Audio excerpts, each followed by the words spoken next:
Hello guys, welcome back to my channel. আজকে বানাবো mix fried rice.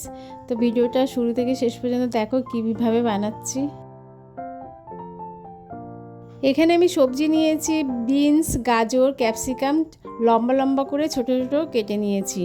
পেঁয়াজ, রসুন, আদা, লঙ্কা চিড়ে নিয়েছি এভাবে করে। আর নিয়েছি কাজু কিশমিশ আর বোনলেস চিকেন নিয়েছি। চিকেনটা আমি এভাবে করে কেটে নিয়েছি। কড়াইতে জল নিয়েছি, 2 চামচ নুন দিয়েছি আর 2 চামচ মতো সাদা তেল দিয়ে দিলাম। জলটা ফুটতে দেবো।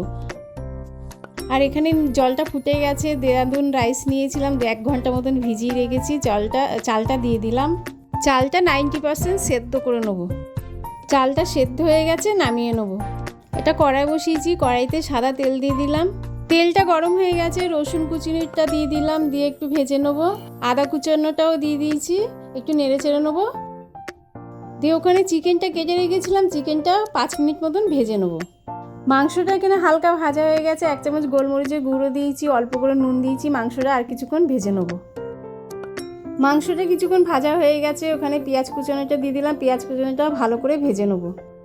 পেঁয়াজগুলো আমার ভাজা হয়ে গেছে। এখানে যে সবজিগুলো কেটে রেখেছিলাম সব দিয়ে দিলাম। সবজিগুলো ভালো করে ভেজে নেবো।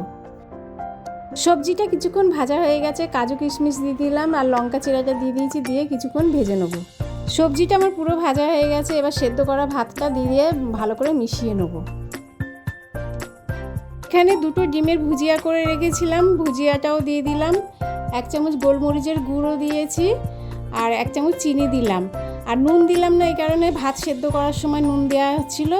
আর 2 চামচ মতন ঘি দিয়েছি আর হালকা করে গরম মশলা দিলাম, দিয়ে এটাও ভালো করে মিশিয়ে নামিয়ে নেব। মিক্স ফ্রাইড রাইস বানানোটা আমার কমপ্লিট হয়ে গেছে। তো এভাবে করে তোমরাও বানিয়ে দেখতে পারো। আমি যেভাবে করে বানিয়েছি, এমনি সাধারণত প্লেন ফ্রাইড রাইস বানিয়ে আমরা খাই। তো এভাবে করে বানিয়ে তোমরা খেয়ে দেখো, তোমাদেরও ভালো লাগবে। আর ভিডিওটা যদি ভালো লাগে লাইক সাবস্ক্রাইব করো।